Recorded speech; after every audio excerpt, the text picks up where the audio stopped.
Assembly का सदन जो है आज से जम्मू कश्मीर के श्रीनगर में शुरू हुआ और उस बीच हमने देखा कि यहाँ जो है भारतीय जनता पार्टी के जानिब से ये भी बताया गया कि 5 अगस्त का डिसीजन जो था वो हिस्टोरिकल डिसीजन था। उनके एक एमएलए ने जो है वो बताया। उसके बाद हमने देखा कि नेशनल कॉन्फ्रेंस पे जो है नेशनल कॉन्फ्रेंस की जानिब से ऑब्जेक्शंस की गई। मेरे साथ जो है इफ्तिकार साहब मौजूद हैं। इफ्तिकार साहब, किस तरह से आप इस सदन को देख रहे हैं, क्योंकि जहाँ लोगों को उम्मीदें हैं एमएलए से, मगर वहाँ हम देख रहे हैं कि हंगामे देखने को मिल रहे हैं, लोगों की बात नहीं हो रही है, अनएम्प्लॉयमेंट की बात नहीं हो रही है, केसीसी की बात नहीं हो रही है, बेरोजगार नौजवानों की बात नहीं हो रही है, कैजुअल लेबर्स की बात नहीं हो रही है, डेलीवेजर्स की बात नहीं हो रही है। तो किस तरह से आप इस निज़ाम को देख रहे हैं?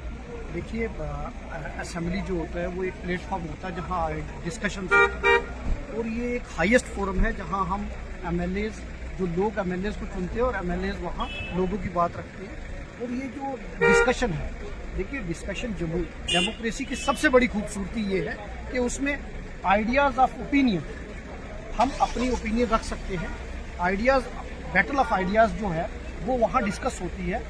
यहाँ ये इसको हमें उस नज़र से नहीं देखना चाहिए कि अगर किसी ने एक बात कही तो उस पर काउंटर उसने किया। तो ये डेमोक्रेसी की खूबसूरती भी यही है।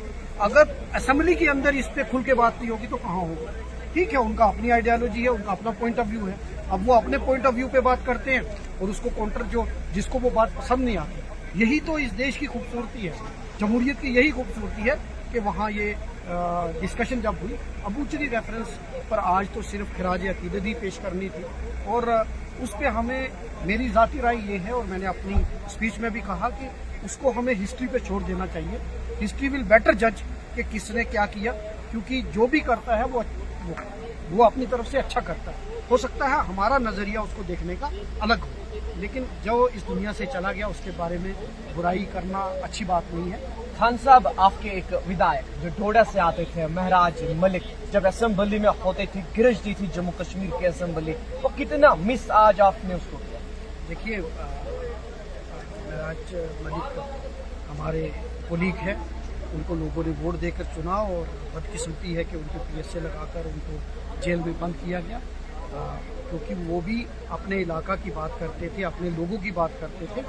उनको भी इस असेंबली में होना चाहिए। आज असेंबली में भी ये मुद्दा उठा कि स्पीकर साहब से कहा कि उनको भी मौका मिलना चाहिए, वो भी यहाँ बात की। कल हमने देखा नेशनल कॉन्फ्रेंस की जानिब से एक बैठक बुलाई गई थी, कांग्रेस का कोई एमएलए नहीं आया। क्या अंदरूनी तनाव जो है वो बढ़ते जा रहा है नेशनल कॉन्फ्रेंस के साथ? देखिए, कल हमारी सीएलपी मीटिंग थी, हमारे लेजिस्लेटर्स की मीटिंग थी, और तारक मीर साहब ने बुलाई थी। उसमें हमारे तमाम एमएलएज उस मीटिंग में थे, और क्योंकि हम उस पर डिस्कशन कर रहे थे कि हमारा फ्यूचर कोर्स ऑफ एक्शन क्या होगा, और इस पे ऐसी कोई बात नहीं। वो तो सर, क्या सपोर्ट विड्रॉ होगा फ्यूचर में?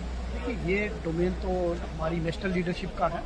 हमारे एमएलएज जो हैं उन्होंने अपनी मीटिंग की है और रिपोर्ट जो है वो सबमिट कर दी है हमारी नेशनल लीडरशिप को।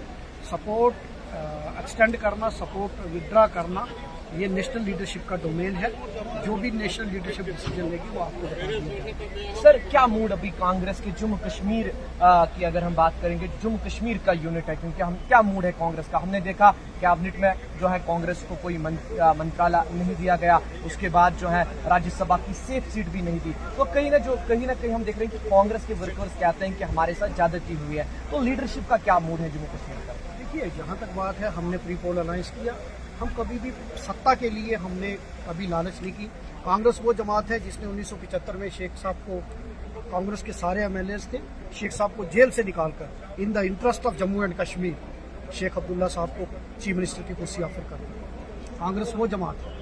कांग्रेस को कभी एक राज्यसभा, 2 राज्यसभा, बात कोलिशन की है, बात म्यूचुअल रिस्पेक्ट की है। तो उस पर हमने जो अपनी राय है वो हमने लीडरशिप को दे दी। स्टेटहुड के लिए क्या रणनीति रहेगी? स्टेटहुड के लिए कांग्रेस की मूवमेंट चल रही है तारक मीर साहब की सदारत में। हमारा चेन हंगर स्ट्राइक जो है वो चल रही है, और इस सेशन में भी मैंने एक रेजोल्यूशन मूव किया था जो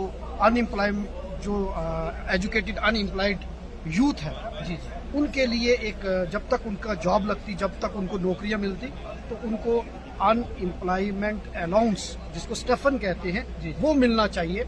चाहे उसमें 10th के हैं, 12th के हैं, अलग अलग कैटेगरीज के लोग जो है हमारे पढ़े लिखे बेरोजगार नौजवान हैं, उनको बेरोजगारी भत्ता मिलना चाहिए। लेकिन अनफॉर्चुनेटली वो रेजोल्यूशन, क्योंकि उसमें बैलेटिंग में वो रेजोल्यूशन ड्रॉप हो गया। मैं आपके माध्यम से स्पीकर साहब से भी कहूँगा कि ये जम्मू कश्मीर के नौजवानों के मुस्तकबिल की बात है, ये इसके साथ हर घर का नौजवान जुड़ा हुआ है, तो इस रेजोल्यूशन को भी अडॉप्ट करें ताकि हमारे पढ़े लिखे नौजवानों को थोड़ी सी राहत मिल सके। जम्मू कश्मीर के अंदर नेशनल कॉन्फ्रेंस के साथ हम रहेंगे या नहीं रहेंगे, इस पे जो है दिल्ली की लीडरशिप फैसला ले सकती है। कांग्रेस के विधायक मेरे साथ बात कर रहे थे। इफ्तिकार।